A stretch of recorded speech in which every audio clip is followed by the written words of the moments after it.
Alors, bienvenue dans ce nouvel épisode de L'échec mon allié, le podcast que j'ai le plaisir d'animer pour vous, Mokhtar Farad. Je suis entrepreneur et j'ai le plaisir aussi d'être impliqué dans la vie de beaucoup d'entrepreneurs. Et il y a un sujet qui revient assez souvent, c'est celui finalement de l'échec, mais des choix que l'on fait. En entrepreneuriat, on est soumis à une émotion tellement forte, on vit nos projets de manière tellement intense que parfois, il nous arrive des épisodes qui sont tellement douloureux. Je voulais préciser une chose aujourd'hui, je voulais parler en fait d'un sujet qui est difficile, mais qui est nécessaire, c'est la face cachée dans l'entrepreneuriat, c'est celui de la trahison.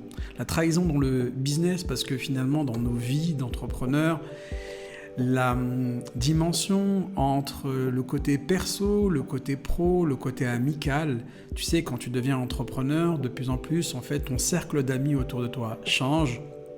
Et finalement, tu rencontres finalement des entrepreneurs qui deviennent tes amis, qui deviennent parfois tes associés.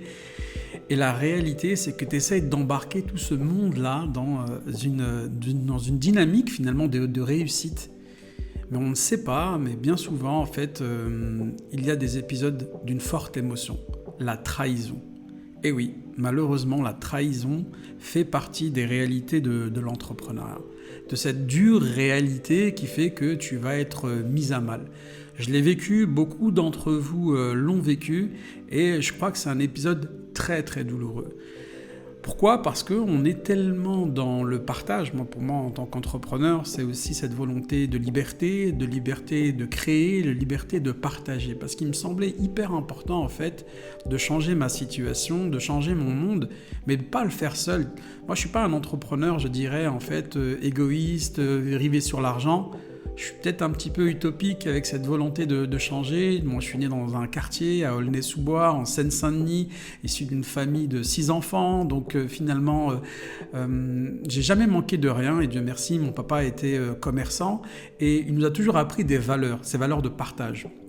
Donc pour moi, finalement, entreprendre, c'était se libérer. Tu te libères, mais de quoi, en fait ? De cette réalité qui te tient, mais aussi tu as envie d'embarquer un maximum de monde avec toi. Et tu le dis, tiens, pour moi, l'entrepreneuriat rime avec partage, rime avec cette volonté de s'associer, rime avec cette volonté de partager le succès avec d'autres.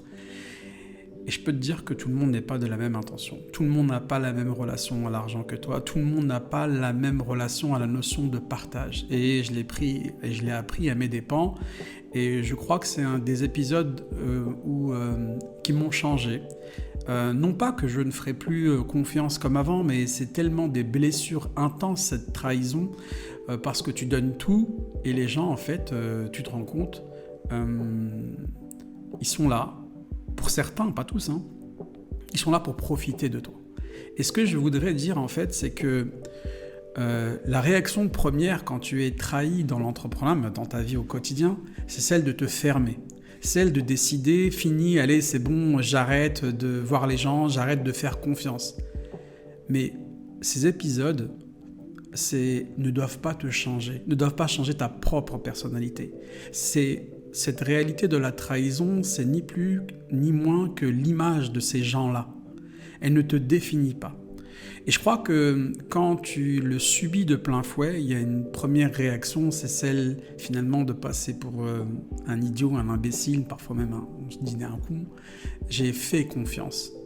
Mais cette base de la confiance, c'est vrai, et là je pense qu'il faut vraiment l'avoir à l'esprit, c'est qu'elle doit se gagner dans le temps dans l'entrepreneuriat. Et ne pas laisser tout le monde rentrer dans ton premier cercle, c'est hyper important. Bien sélectionner en fait ton entourage, bien sélectionner les gens, parce que il y a parfois celles et ceux qui t'ont sorti de la merde, mais je crois que leur intention, elle était de gagner une confiance, et quand leur masque tombe, t'es directement frappé en plein cœur. Donc, ouais, dans l'entrepreneuriat, pas que le business, dans l'entrepreneuriat, on est plein d'émotions, on doit faire attention, on doit se préserver, mais en même temps, on ne doit pas changer notre nature profonde. Ce n'est pas parce qu'il y a des gens qui profitent, des gens qui y a autour d'eux, qui sont mal intentionnés, que ça doit changer ta nature profonde. Ce qu'il faut changer, par contre, c'est à qui tu l'as fait, à qui tu accordes cette confiance. Et une chose, moi, que j'ai du mal, hein, j'ai un côté un peu HPI, hyperactif, hyper, en fait, dynamique, je m'attache pas ou je m'attache trop. Il y a aussi ce fameux curseur à trouver. Et la vie entrepreneuriale est tellement intense que parfois, en fait, tu te laisses déborder par cette émotion. Et quand toi, tu as une vision assez utopique du monde, mais en même temps assez positive, eh ben, il ne faut pas la perdre. C'est pas parce que ces gens-là, en fait, ont commis, ont abusé de toi, t'ont manipulé ou profité de toi, que cela doit te changer. Donc, 3 conseils que j'aimerais partager avec toi, qui ont fait qui je suis aujourd'hui, mais c'est la capacité de rebondir. La capacité de rebondir face à cette situation de trahison, elle est hyper importante. La meilleure réponse que tu peux apporter, c'est d'améliorer ta condition, c'est de continuer à avancer. Le deuxième, c'est de préserver ton premier cercle, parce que les hommes et les femmes qui y rentrent font un petit peu l'appui et le beau temps moral de ton action. Donc fais attention à qui tu fais rentrer dans ton premier cercle. Enfin, la dernière, ne sois pas rivé sur ce passé-là. Et il ne doit pas déterminer ton avenir.